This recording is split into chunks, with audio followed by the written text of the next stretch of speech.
What's up everyone, welcome back here to the Megan Moose channel. Thank you so much for tuning into another video. Well guys, I'm very excited because last week I was able to attend my very first Disney After Hours event at the Magic Kingdom by going to this year's Boo Bash event. And since my experience is still very fresh in my mind, I wanted to make this video today to share with you everything that you need to know before attending Boo Bash in case you are planning on attending the event this year. That way you can make the most of your time while at the event and see everything that the event has to offer. And towards the end of the video, I'll be answering the question that everyone's been asking: is Boo Bash worth the money, and do I feel like it was worth attending? So without further ado, let's go ahead and get right on into it. So if you aren't already familiar with what Boo Bash is, basically Boo Bash is the new Halloween After Hours event that Disney has come up with for this fall of 2021 that replaces the previous Mickey's Not So Scary Halloween Party After Hour event. Boo Bash occurs various dates throughout August to October, and it ranges in price from $129 to $199 depending on how close you are to Halloween. And the 3-hour-long event begins at either 9 or 9:30 and goes to 12 or 12:30, depending on the day that you attend Boo Bash. The event has a lot to offer between the cavalcades that go throughout the park, the different character sightings. There are complimentary treats that are included in your admission, as well as low wait times on rides. And another thing that people really like is the trick-or-treating that you're able to do throughout the park. Now last year, Mickey's Not So Scary Halloween Party was unfortunately canceled due to everything that was going on in the park, so that's why Boo Bash now replaces the previous Mickey's Not So Scary Halloween Party. And the thing that really made people upset about the new After Hours event is that it is double the price, it is half as long, and it doesn't include the fireworks show and the parade that was previously offered. Now, I will say before getting any further into the video that I personally was not able to attend Mickey's Not So Scary Halloween Party. When I became an annual pass holder at the beginning of 2020, I knew I really wanted to attend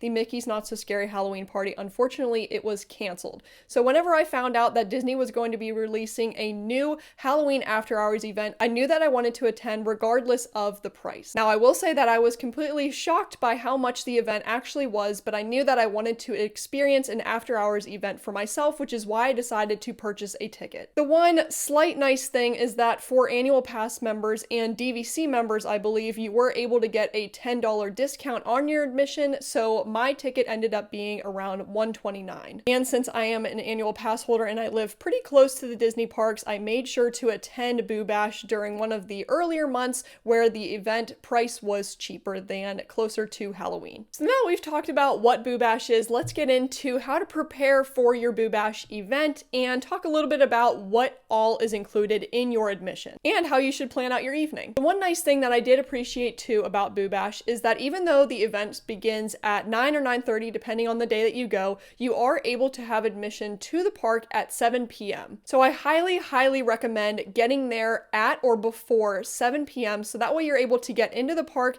and really make the most of your time that you have while in the park. Now, I do recommend before going to Boo Bash, watch videos like this or vlogs so that way you know what all you can experience and so you can take advantage of everything that Boo Bash has in store. But if you aren't able to do so, I recommend using the time that you have before the event actually starts to go and get a brochure from a cast member and see all of the details of Boo Bash and plan out how you want to spend your evening. So when going to Boo Bash, you don't need to make a special reservation to attend the event. You already have admission with your ticket. So you just go up to the park gates as usual, scan your Magic Band or ticket, and then go in and a cast member will give you a special wristband that allows cast members to know that you are there for the After Hours Boo Bash event. It's very important to get a wristband because once Boo Bash officially starts, cast members will be checking to make sure that you have a wristband in order to stay in the park so you can attend the event. Once you get into the park and you get your wristband, I recommend then picking up a brochure to see all of the details for what the event has in store. It will all be included in this brochure. So I'll give a quick look on the brochure that they give you. Of course, it says After Hours Boo Bash on here, and it will say the time that your event happens from. Mine was from 9 to 12, as I had mentioned. And when you open up here, it shows you the list of things that you can expect to find and see while at Boo Bash. It shows you all of the cavalcades that will come through, the cadaver dans, the character sightings that you can expect to see, some photo pass places that are throughout the park, and then it tells a little bit about the complimentary treats that there are, and there are also some specialty items that you can purchase throughout the event. There also is a park map on the inside that will show you the map of where all of the cavalcades come through. It'll tell you where all the trick-or-treating locations are, where you can expect to see some character sightings, and your photo pass places. So I definitely recommend having a brochure and making sure that you have this throughout the event. And it will also show you what rides and attractions are open during the event. A cast member will then also give you a special bag for the trick-or-treating that you can do throughout the park, which I actually still have my candy in here. So when it comes to my time at Boo Bash, I personally got there around 7:30. It was a little bit later than I was hoping to, but I got in around 7:30, got all of the things that I needed, and I went and sat down at a park bench to look over the brochure and see all that's included in Boo Bash and plan out my evening. I also recommend, before starting your Boo Bash event, decide what it is that you want to get out of Boo Bash. Are you there because you want to experience the lower wait times, or are you there because you want to take advantage and experience all of the things that aren't typically in a Disney park whenever you go during the day? Now, for me personally, the main priorities that I had for the Boo Bash event was I wanted to see everything that wouldn't previously be included in a typical park day. So that means I put a lot of emphasis on the cavalcades, on the trick-or-treating, the complimentary treats, and the character sightings that I might not see whenever I go typically to Disney World. So figure out what you want most out of Boo Bash. The other nice thing about the early admission that you get into the park around 7 p.m. is that you're able to see the fireworks show. Now, unfortunately, there isn't a special fireworks show included in the Boo Bash event, but you are able to go and watch Happily Ever After. That happens either 8:15 or 8:45, depending on the day that you go for Boo Bash. So when you get in the park, you could figure out how you want to plan your evening, watch Happily Ever After, and then after Happily Ever After's over, there's about a half-hour time period that cast members are working to get all of the other park guests out of the park, so that way they can get ready for the event to actually start at 9 or 9:30. So let's talk a little bit more on the details of what's included in Boo Bash. You're going to be able to see 4 different cavalcades, which include Mickey's Happy Halloween Cavalcade, Disney Villains Halloween Cavalcade, Jack's Nightmare Cavalcade, and Maleficent's Fiery Prowl. The nice thing about the cavalcades is that they come through and you can see them twice throughout your evening. And I also really appreciated the way that Disney set up the cavalcades, because a lot of them occur back to back, so that way you don't have to watch a cavalcade, worry about going to get on a ride, and trying to figure out if you'll be back in time to see the cavalcade. It's nice because they are 10 minutes apart most of the time, so it really allows you to be able to watch one cavalcade, and by the time that one goes through, the other one is already behind it coming, so that way you're able to see it and you can stay at the same spot that you are currently at. The one thing that I did for watching cavalcades is I stayed in Frontierland and watched them. The second time that I watched the cavalcades, I went to watch them in front of the castle, but the thing I liked about watching them in Frontierland is that it wasn't as crowded as in front of the castle. And the other nice thing was, during the breaks when one cavalcade was coming through and I was waiting for the other one to come, I was able to go and hop in some of the photo pass lines for the special photo passes for the evening, and I was able to go and check out some of the treat stands to get some of the complimentary treats. So all of the cavalcades start out in Frontierland and they come through in front of the castle and end up finishing up on Main Street. Another thing that you can expect to see while in Frontierland are the Cadaver Dance. They come out 4 different times during the evening, and I personally saw them the very first show that they came out whenever I was walking through Frontierland to set up in position to watch the first cavalcade. I checked out the Cadaver Dance and then went over and waited to watch the first Mickey's Happy Halloween Cavalcade. There also is a DJ dance party that happens the entire night in Tomorrowland. There is a stage where there are dancers that you can go and dance. It's really fun for kids. That's something that I didn't really put a priority on for the event, but it was nice to go over and check it out and see some of the people dancing. Now, even though I didn't really prioritize doing rides during the event, the only ride that I wanted to do was the Haunted Mansion. Of course, because it's Halloween themed, but because they also have live ghosts out in front on the lawn that interact with park guests. So I personally went and rode the Haunted Mansion after all of the cavalcades came through the first time, and the wait time said that it was 13 minutes, so it wasn't a very long time to get through the actual line. But if you're really wanting to maximize your time and planning on watching some of the cavalcades in Frontierland, I recommend going and doing Haunted Mansion after the very first cavalcade rolls through, because there is about a 35-minute gap in between when the first cavalcade comes through and the second cavalcade comes through. So during that time, you can go check out Haunted Mansion, do that, see the live action ghosts, and then come back and see the second cavalcade roll through. Okay, now let's talk character sightings. Now, besides the live action ghosts that you can see out front of the Haunted Mansion, there are 4 other character sighting opportunities that you can have throughout the park. You can expect to see Winnie the Pooh and some of his friends out front of Crystal Palace. You can see Honest John and Gideon on top of the Pinocchio Village House. Chip and Dale will be on top of the Country Bear Jamboree. And the last character sighting that you can see that I wasn't able to check out for myself is Goofy, which is near Pirates of the Caribbean. Throughout the park, you can also find a lot of fun photo pass opportunities that have really fun magic shots. I was able to take advantage of a couple of those. The one that I really liked was the hitchhiking ghost photo pass that you can find beside the Hall of Presidents. In front of the Hall of Presidents, you can find the Headless Horseman photo pass. At the entrance of Adventureland, you can find the Fiery Pumpkin photo pass. You can find a fun Oogie Boogie photo pass in front of Cinderella's castle, and some of the characters from Nightmare Before Christmas in the entrance of Tomorrowland. Another photo pass that I had never gotten before that I was excited about was the Floating Lantern photo pass that you can find in front of the Tangled bathrooms. You can also find snack carts positioned throughout the park. The one thing that I do recommend whenever it comes to the snack carts, the trick-or-treating, or the photo passes is hop in line anytime there is no line so you can take advantage of it, but also right when the event actually starts, the lines are a tad bit longer, but if you wait towards the end of the event, there is basically nobody in line. So if you really want to maximize your time, you could go and check out some other things, let the lines die down, and then go back and take advantage of them later on. That's what I did personally. In between the cavalcades, the photo pass lines were very short, so I took advantage of those, and also the snack treat carts weren't as busy. The one nice thing about them is that they have all of the items laid out on the snack carts, so all you have to do is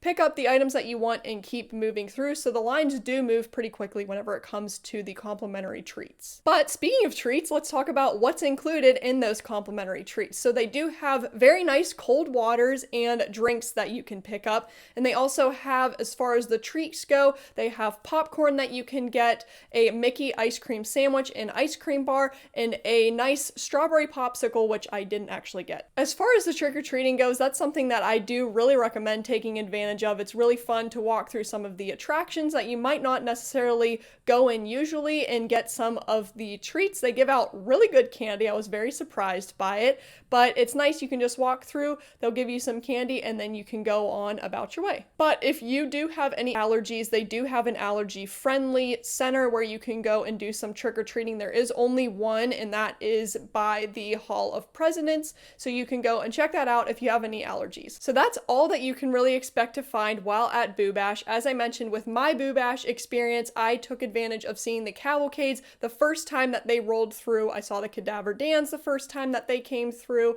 and I took advantage of the snack carts and the photo passes in between the cavalcades, depending on what the lines looked like. So that's something that I do recommend. See the cavalcades as they come through the first time, kind of get them out of the way, so to speak, if that's what you want to check out while at Boo Bash, and then afterwards you can check out all of the extra stuff that they have, and maybe take advantage of some of the low wait times that they have in the parks. The night that I went, the majority of the rides were only 5-minute waits, so basically walk-ons. I think the longest ride that I had seen was the Seven Dwarfs Mine Train, which was 20 minutes long. Unfortunately, the event is only 3 hours long, and I did personally feel like even though I had a really good time at the event, I definitely was rushing around, trying to make the most of everything, making sure that I was able to see everything, and just take advantage of all that they have to offer. So you definitely do rush around a little bit if you want to make sure that you can see everything. Ultimately, I did feel like I had enough time to check everything out, but it is a quick 3 hours and I do recommend making sure that you are prepared ahead of time. But now that gets us to the question that I asked earlier in the video: is Boo Bash worth the money and do I recommend going or not? And honestly guys, this took a lot of thinking on my part, but I think I was able to come up with an answer for you guys, and my short answer is it depends. It depends on who you are and what you want out of the event. I know what you're gonna be saying. Well, that answer doesn't help at all, but I thought I'd come up with a couple of reasons why I say that. Now, before I get into it, I did want to reiterate that I was not able to experience Mickey's Not So Scary Halloween Party. And personally, as though I really did wish that I could experience that event, and I still really would like to in the future, I am happy that I didn't personally experience it before going to Boo Bash. I thought this was very helpful because I was able to go into Boo Bash without any expectations or without comparing it to any previous events, because it was my very first time doing an after hours event. Personally, I had a blast. I really enjoyed Boo Bash. I felt like there was a lot that was offered, even though there wasn't a full-length parade and there wasn't a fireworks show. I really did have a good time getting to see the cavalcades. I personally love Halloween at Disney World, and so I was really excited to be able to go and check it out for myself, especially since it was my first after-hours event. I felt like it was so new, something I'd never experienced before, which really allowed me to be able to have a great time and really enjoy it. So I would say for somebody like me that loves Disney Halloween, that hasn't been to an after hours event, I would say that it was worth it. I would say that it was fun because you don't have anything to compare it to. You're able to go and check it out, especially if you're by yourself. You can run around and do anything that you want and really take advantage of the evening and make the most of the event as you want to. But I can also definitely see how if you had experienced Mickey's Not So Scary in the past, you could be a little bit disappointed with Boo Bash and what was offered and how it might not live up to the expectations that you have coming from already seeing Mickey's Not So Scary Halloween Party. So since I never experienced Mickey's Not So Scary Halloween Party, I feel like I have a different answer from somebody that had already previously experienced that event. I personally had a good time. Even though it was a lot of money, I did really enjoy myself. Now, would I go to Boo Bash again this year? No, I personally would not. I think it is a one and done thing that you're able to do. You don't have to worry about missing out on anything. Even though it's only a 3-hour event, you can get to everything. There is just a lot of rushing around that you'll have to do. But I do personally think that it was worth being able to go just once. I wouldn't go a second time, but I do hope that they open up Mickey's Not So Scary for next year, so that way I'm able to actually experience that event. Now, that leads me to this answer for families that are thinking about going to Boo Bash. As I mentioned, it is only a 3-hour event. Even though you're able to get in at 7, there is a lot of rushing around that you'll have to do. I think that it would be a good idea if you are wanting to do a lot of the cavalcades, doing the treats and the trick-or-treating with your kids. Take advantage from 7 on to 9 or 9:30 when the event starts. Take advantage of doing the rides so that way you and your kids are able to experience that. Then that way, after the event actually starts, you can take advantage of some of the extra stuff. But there are low wait times during the actual event. So even though there is a higher price tag with this event, you might be able to do a lot of other rides that you wouldn't be able to do during the day. So I guess it just depends on what you are thinking and how your family would want to experience an after hours event. So like I said, I had a great time at Boo Bash. I personally thought it was worth it just once. I would only go once in a year, but I am happy that I was able to go experience it. Even if you are having second thoughts about it, I definitely think that you'll still have a good time at Boo Bash, and I do think that it is worth being able to go and see some of the Halloween cavalcades and being able to do some of the trick-or-treating and all the stuff that you can't necessarily do while at Disney World. But thanks so much, you guys, for watching the video today. I hope if you are planning on going to Boo Bash or just curious about what Boo Bash was and all that it had in store, I do hope that it was able to help you out and prepare yourself for your time at Boo Bash, or give you a little look into if you are thinking about doing an after hours event in the future. But let me know in the comment section below. I'm curious to see what your thoughts are. Are you thinking of going to Boo Bash? Did you go to Boo Bash, and what were your thoughts personally about it? Or do you think it was worth the money in general? I'm curious to know. Please let me know in the comments below. But thanks so much again for watching today, guys. I hope you enjoyed this video. If you're interested in keeping up with any future Disney related videos that I make, please hit that subscribe button below and I'll let you know when a future video goes live. So thanks again, and we'll see you guys in the next video. See you guys.